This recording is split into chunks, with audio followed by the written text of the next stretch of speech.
West Virginia, WTRF proudly presents Ohio Valley Tonite with Nathan Marshall. Tonight's guest, Bayside.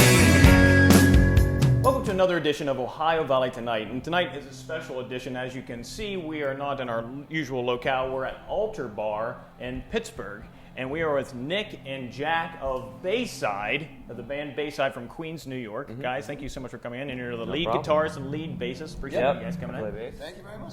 Don't confuse neediness for love, because obsession never lasts, and you're insane by a landslide. I never cared for you much until death do us part. Always be distressed, carry on. The rumor has it, Bayside came about, the name, which a lot of people ask, how did you get the name? You were going to a Newfound Glory concert in 2000. You were driving down, you had a demo CD to give the band, and you had no name for your band. So you went by the Bayside train station, said, that's what we're going to put on, name stuck. Did you ever give the CD to Newfound Glory, and how has music changed since 2000 when you were starting out such as young pups? I don't think that they ever got it. No, but years later, that was a funny story to tell them. We've done numerous tours with them since then. Yeah. But, I mean, since 2000 specifically, I mean, that's really the golden age, I feel like, of when, like, Napster and all that stuff was happening. So we kind of, that was the first turning point, and then the next 10, 12 years is kind of dealing with our generation stealing music. You know? So, stealing, does that sound bad? It's stealing. Borrowing, using. You know, Giving it back, so I guess technically it's stealing. Yeah. I've got a laundry list telling you why. Photos to prove I was right. Carry on. Strangely, most bands have a signature song, though. And for you guys, as a fan myself, it doesn't seem like you have that number one song that like I could just think of off the top of my head. I think of many songs, and they're all at the same level, but that is a very high level plateau, which is really cool. How do you come up with such creative genius, thought-provoking lyrics, these great musical interludes, time after time in each song, you know, that you do in the album? We listen to our fans first of all, and we see what our fans react to. Yeah. And then we kind of figure what we want to play, and there's a line there somewhere where that meets. And, We really can't speak too much lyrically. I know that's Anthony's department. But yeah. From living with him and being in a band with him, I know he does draw a lot from personal experience and kind of goes away into a private place to when those come out. But it's always pretty impressive to see what he comes up with. I just can't handle this. I'm just so scared of it. A challenge fit for a man when I'm just a kid. I'm all torn at the seams, just like you said I'd be.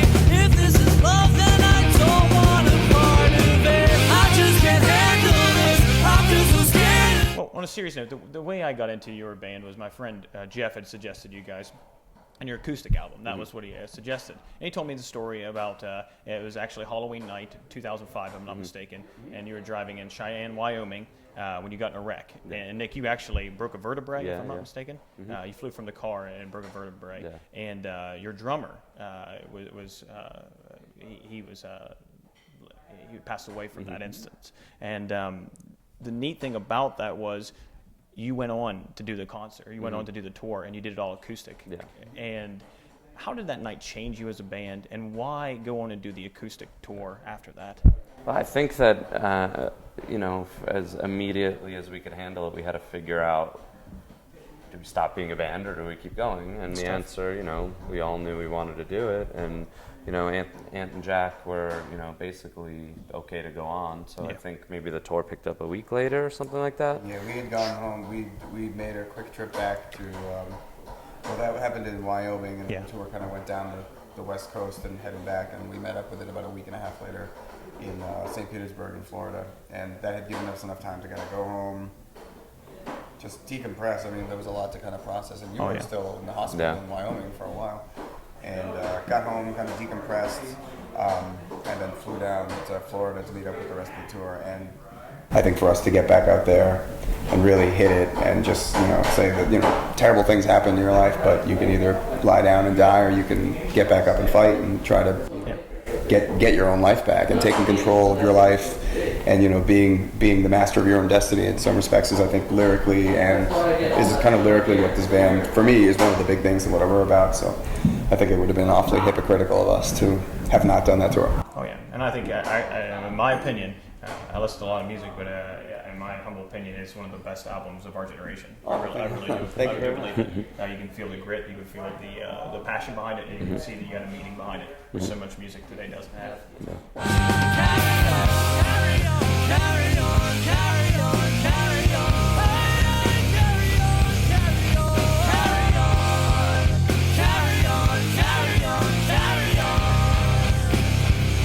One of the things the younger fans really like is that you guys are on Warped Tour, and you tour on Warped Tour, and that's a big show for them, of course. And one of our students at the high school, from Brooke High School, Jess Smith, she's a senior there, she has this question about Warped Tour. What is it like to play at Warped Tour, and can you tell us one of your best stories? With all those bands at Warped Tour, you'd imagine there's some good stories. Yeah, the stories, the best part about Warped Tour is the fact that there's 40 or 50 other bands, and this year in particular was my favorite one that we've ever done, because I would say that we have toured with at least 15 or 20 of those bands previously.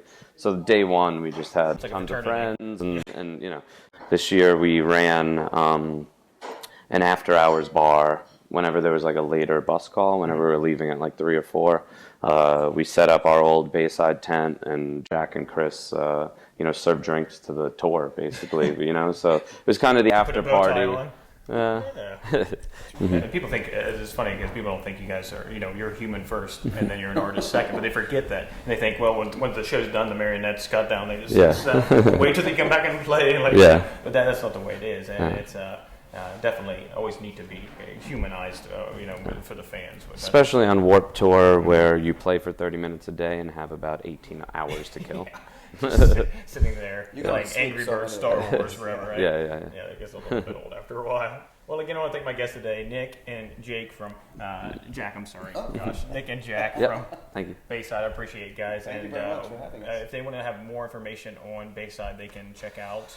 We have all the normal things, like Twitter is at Bayside Band, Facebook, and we have a new website. It's just Bayside, Bayside.com. Bayside.com. So very easy, especially if you have a stuttering problem. And for Ohio Valley Tonight, this has been Nathan Marshall.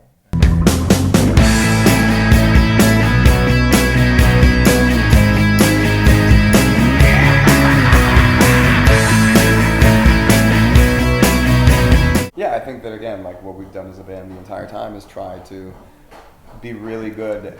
We're going to try to be the best Bayside that we can be, which sounds a little Stuart Smalley, but... Looking in the mirror. Best Bayside we can be. Let's go rock this joint.